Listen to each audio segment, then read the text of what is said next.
Namaskar. Hearty welcome to all knowledge seekers to my channel. This is Dr. Madhusudan Rao Kadapa. In this video, I am going to explain the solution to a linear programming problem using graphical method.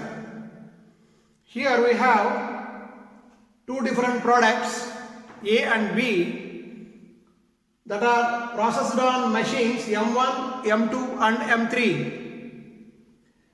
These values represents the processing time on machines M1, M2, M3 for products A and B, and these are the available time of machines M1, M2 and M3 in minutes.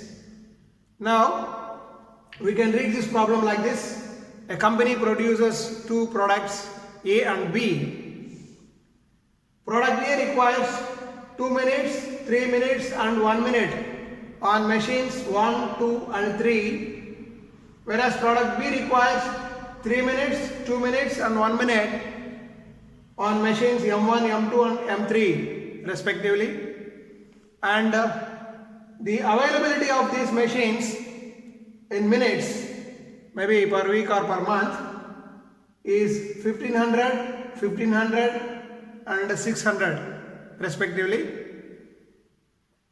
The profit on selling each unit of product type A is 20 rupees and for product B it is 24 rupees.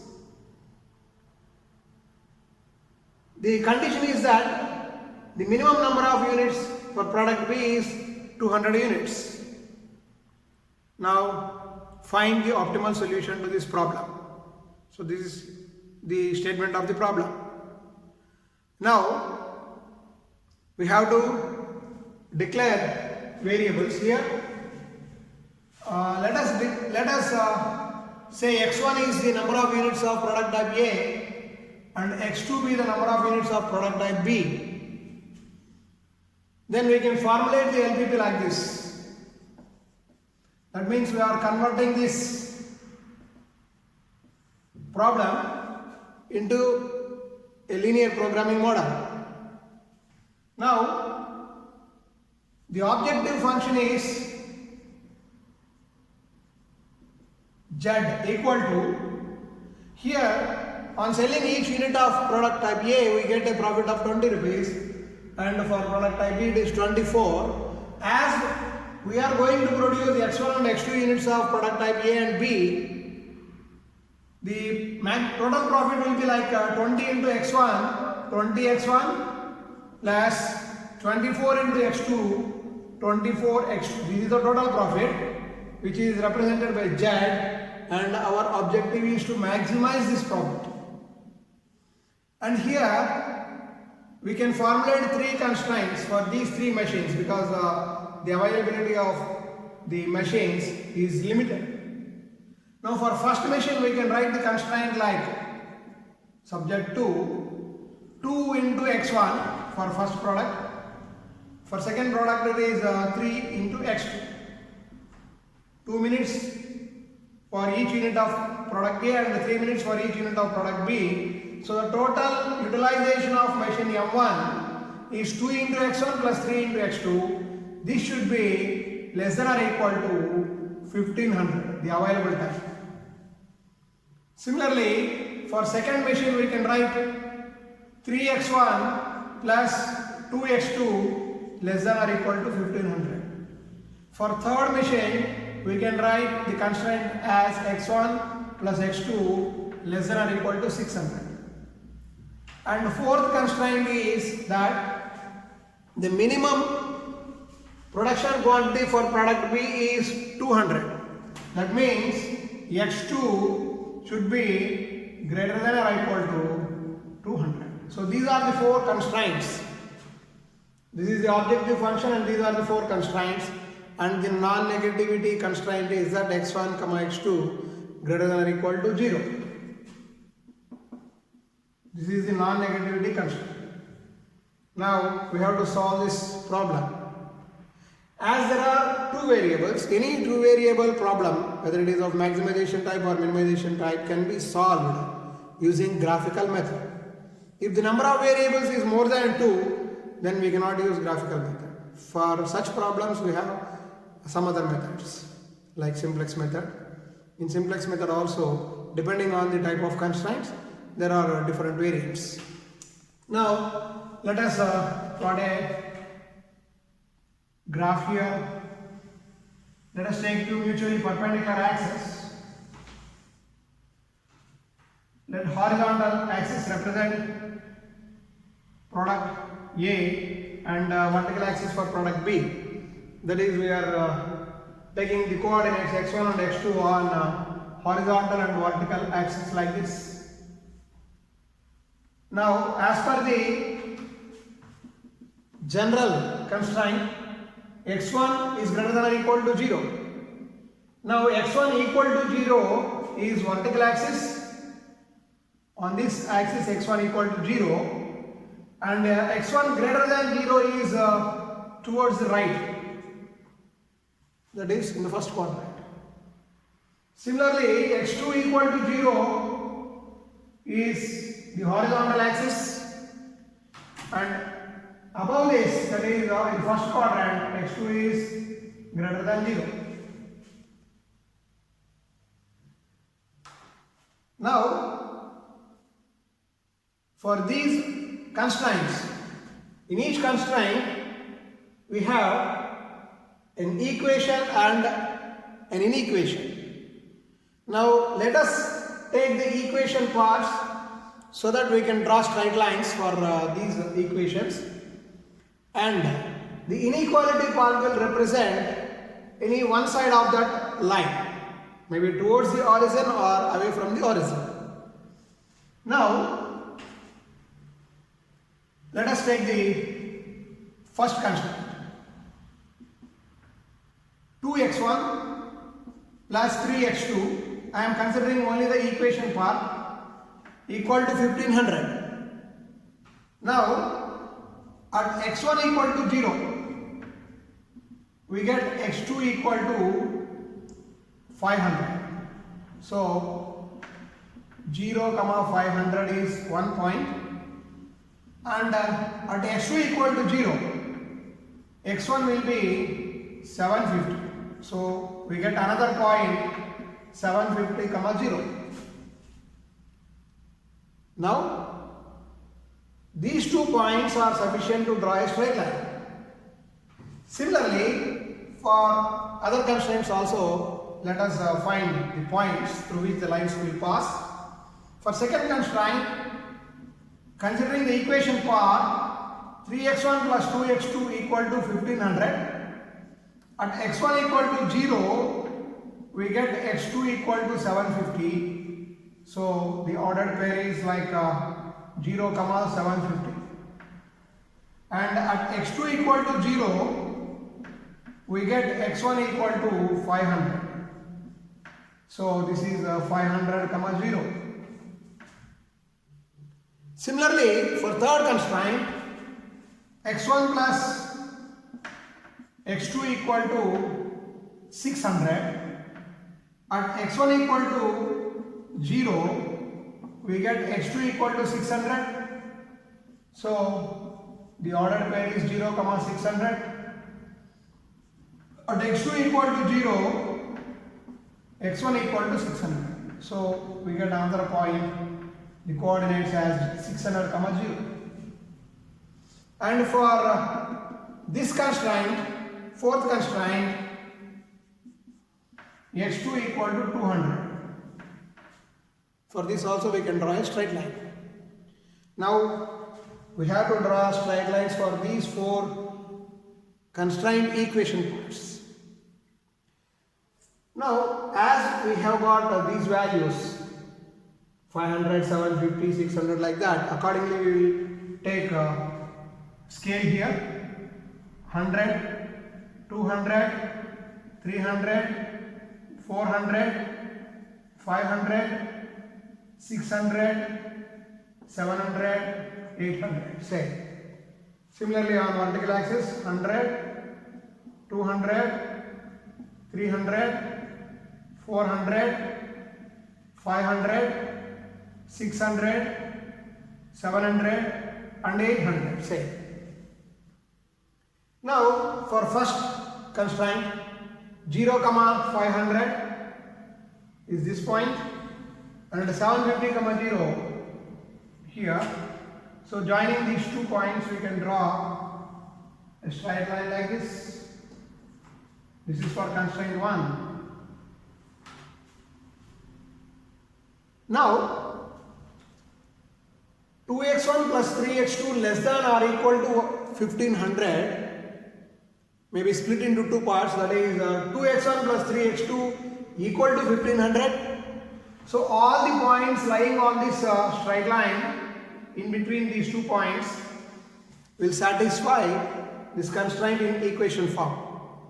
Why we are not considering the line extended into second and fourth quadrant? Because as x1, x2 greater than or equal to 0, so this condition will be satisfied only in first quadrant. So we are considering the region in first quadrant only.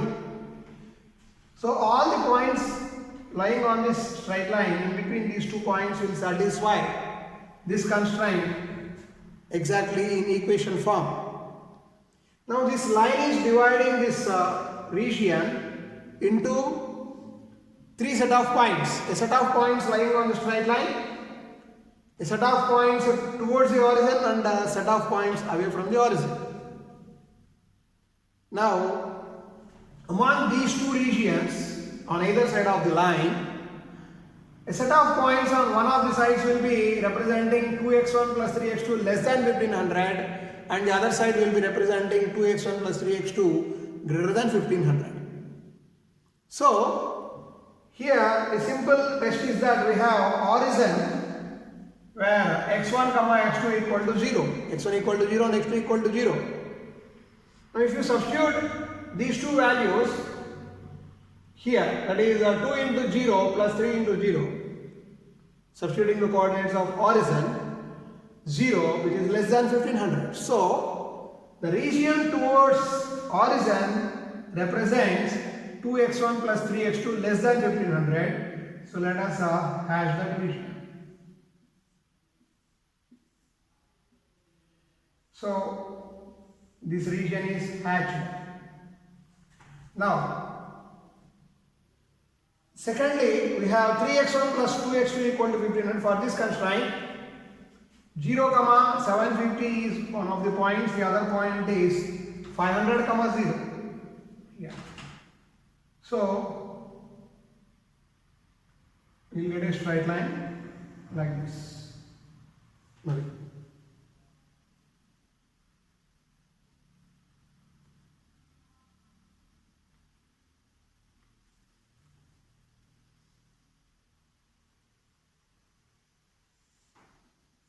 This is for second constraint. For this constraint also, we have a set of points on this line satisfying in a second constraint in equation form, and the region towards the horizon will be satisfying this constraint in less than form. That means 3x1 plus 2x2 less than 1500. So this region can also be hatched like this. Region towards horizon. Coming to the third constraint, we have x1 plus x2 equal to 600. Here we get 0, 600 is one of the points, and another one is 600, 0. So when a line is drawn, it may or may not pass through this point. That we have to cross check by solving the equations. Same.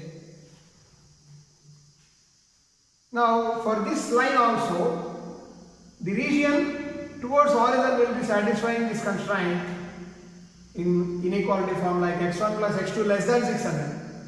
So let us hatch that portion also.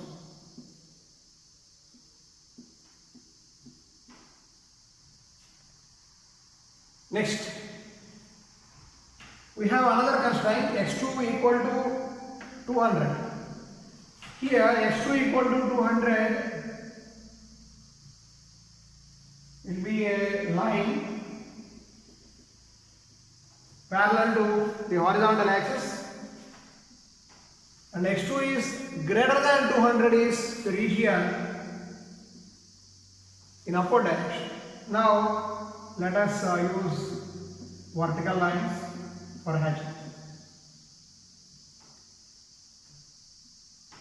So we have got a small region. Let me take coordinates like A here. B is the point of intersection of fourth constraint and second constraint here, and this C is the point of intersection of first and second constraints. Of course, the third constraint line may or may not be passing through that, and D is this point 0, 500. Now we have to find out the coordinates. Here this is 0, 200. These two coordinates we have to calculate, and this is 0, 500. D. Now to find out the coordinates of B, which is the intersection of equation 2 and 4, here equation 2 is 3x1 plus 2x2 equal to 1500. In this we have to substitute x2 equal to 200. So 3x1 plus 2 into 200 equal to 1500. So 3x1 equal to 1500 minus 400, which is 1100.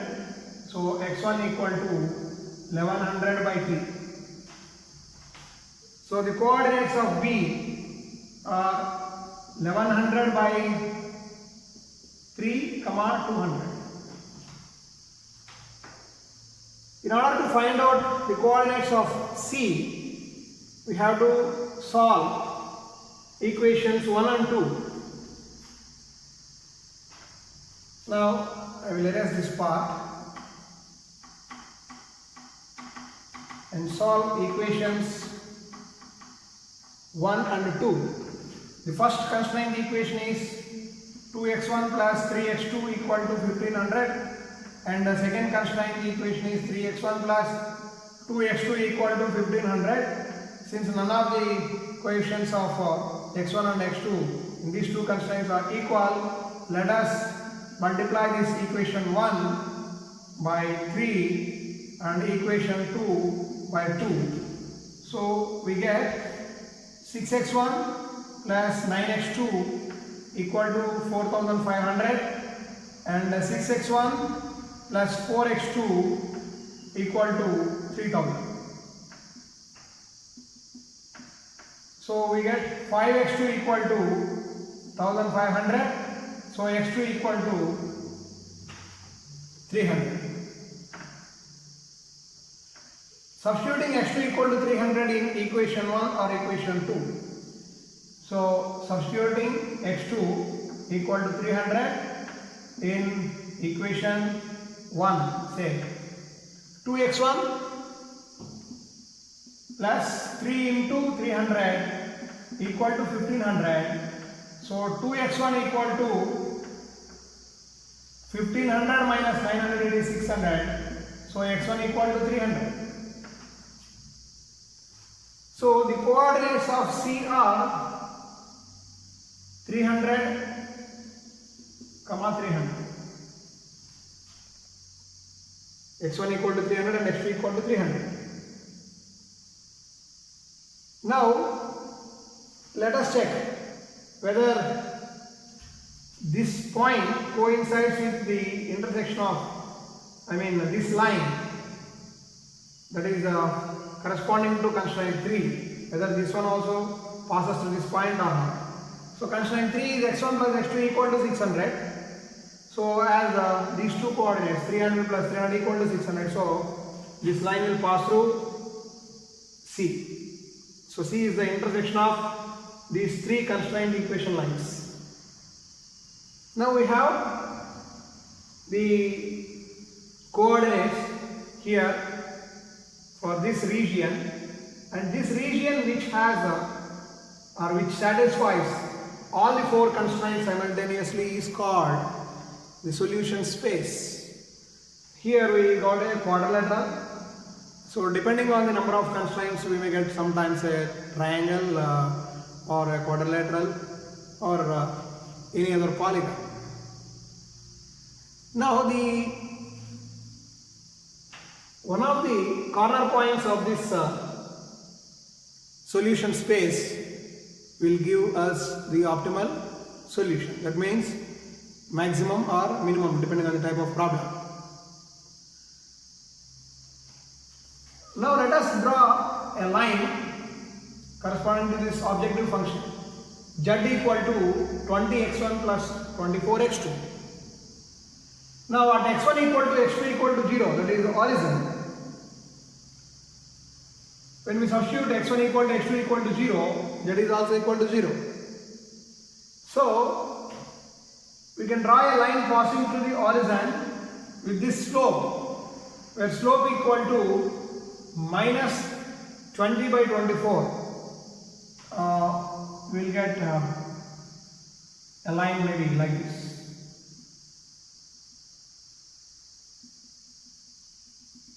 See, this may not coincide with any of these lines because the slopes are different for different lines. Now when this line is dragged into the first quadrant slowly, then this will come across one of the corner points first, then the other corner point, and finally it touches one of the corner points. So that particular point will give the maximum value for z. Initially z equal to 0 at the origin. So when we drag this into first quadrant, so this will come across each of these corner points one by one, and finally it touches the one which corresponds to the maximum value of z. Suppose in some other case, if this line has a slope which is equal to one of the lines, one of the constraint lines, then suppose if this exactly coincides with this side, this line, or maybe this line, this part BC, or maybe CD, like that. In such case, the problem is said to have alternate solutions. All the points lying on that particular line segment will be optimal. This will be very helpful in cases where if it is a product mix problem, then we can change the values of x1 and x2 such that the profit remains the same.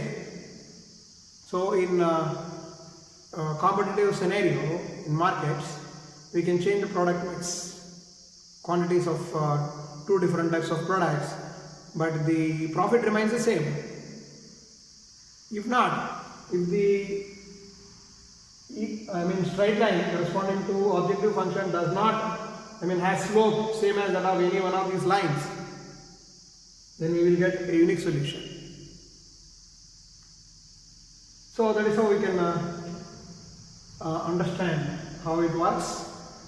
Now we have 4 points A, B, C and D. Let us substitute the values of x1 and x2 in Z. Now at A,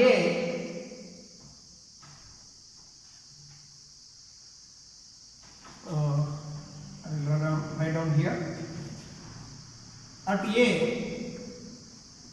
is 0, 200, Z equal to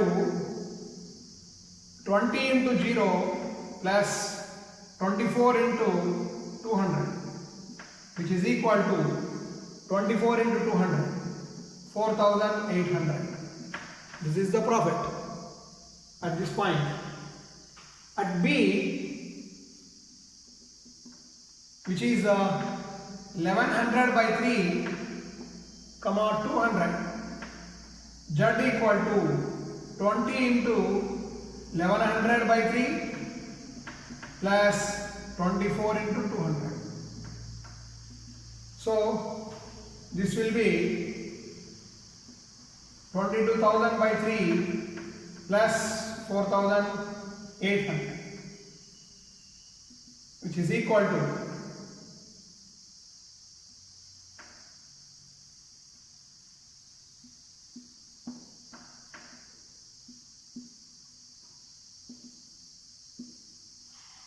so this is around 12,133.33.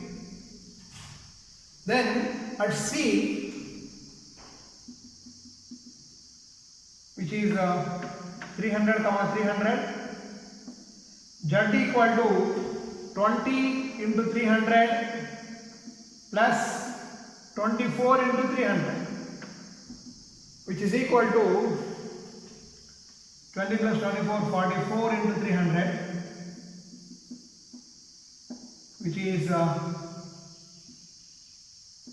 13,200. Next, at D, which is 0, 500, Z equal to 20 into 0 plus 24 into 500, which is equal to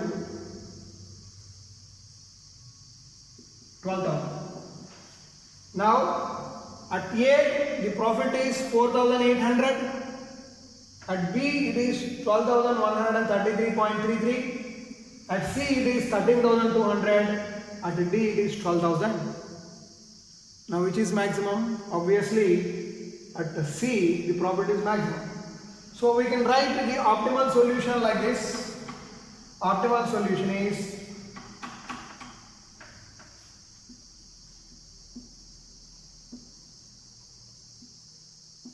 x1 equal to 300, x2 equal to 300, and Z max equal to 13,200. This is the solution to the problem. So this is how we can solve a two variable problem using graphical method. Thank you very much. In some other video, I will explain the solution to a minimization problem using graphical method. Thank you.